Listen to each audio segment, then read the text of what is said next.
देवेश्वर विश्वनाथ किस मास में किन किन फूलों का भगवान की पूजा में उपयोग होता है, यह बताने का कष्ट करें।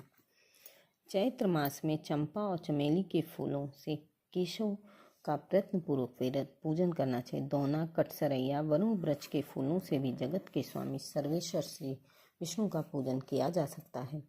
मनुष्य एकाग्रचित होकर लाल या और किसी रंग के सुंदर कमल पुष्पों द्वारा चैत्र मास में श्रीहरि का पूजन करें। वैशाख मास में जबकि सूर्य वृक राशि पर होता है तो केवड़े के पत्ते लेकर महाप्रभु विष्णु जी का पूजन करना चाहिए। जिन्होंने भक्ति पूर्वक भगवान का पूजन कर लिया उनके ऊपर श्रीहरि संतुष्ट रहते हैं। ज्येष्ठ मास आने पर नाना प्रकार के फूलों से भगवान की पूजा करनी चाहिए। श्री विष्णु के पूजित होने पर संपूर्ण देवताओं की पूजा संपन्न हो जाती है।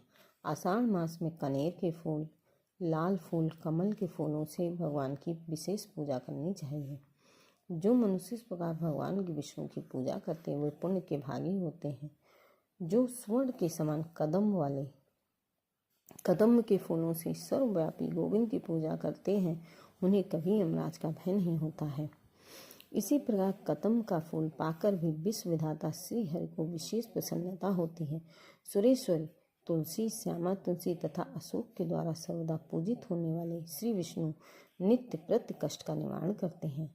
जो लोग सावन मास आने पर अलसी के फूल को लेकर तथा दूब के द्वारा से जनार्दन की पूजा करते हैं उन्हें भगवान प्रलय काल तक मनवांछित भोग प्रदान करते हैं। भादों के महीने में चंपा, श्वेत पुष्प, रक्त सिंदूर, कटवार के वृक्षों पुष्पों से पूजन करके मनुष्य सब मनोकामनाओं को पूर्ण कर लेता है। कुंवार के महीने में जूही, चमेली, नाना प्रकार के शुभ पुष्पों द्वारा प्रयत्नपूर्वक भक्ति के साथ सदा श्रीहरि का पूजन करना चाहिए। जो कमल के फूल ले आकर जनार्दन की पूजा करते वो मानव इस पृथ्वी पर धर्म, अर्थ, काम और मोक्ष चारों पदार्थ प्राप्त कर लेते।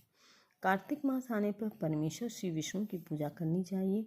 उस समय ऋतु के अनुकूल जितने भी फूल उपलब्ध हों वे श्री माधव को अर्पण करने चाहिए। तिल और तिल के फूल भी चढ़ाएं, उन्हीं के द्वारा पूजन करें। उनके द्वारा देवेश्वर के पूजित होने पर मनुष्य अच्छे फल का भागी होता है। जो लोग कार्तिक में चितवन, मौलसिरी, चंपा के फूलों से विष्णु की पूजा करते हैं वे मनुष्य नहीं देवता होते हैं।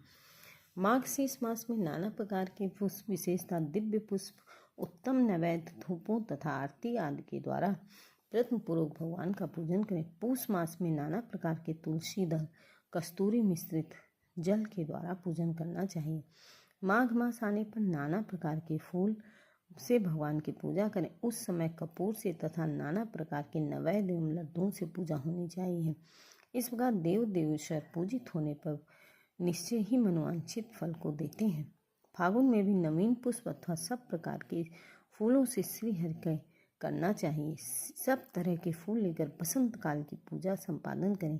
इस प्रकार जगन्नाथ जी के पूजित होने पर पुरुष श्री विष्णु की कृपा से अविनाशी वैकुंठ पद को प्राप्त कर लेता है। धन्यवाद।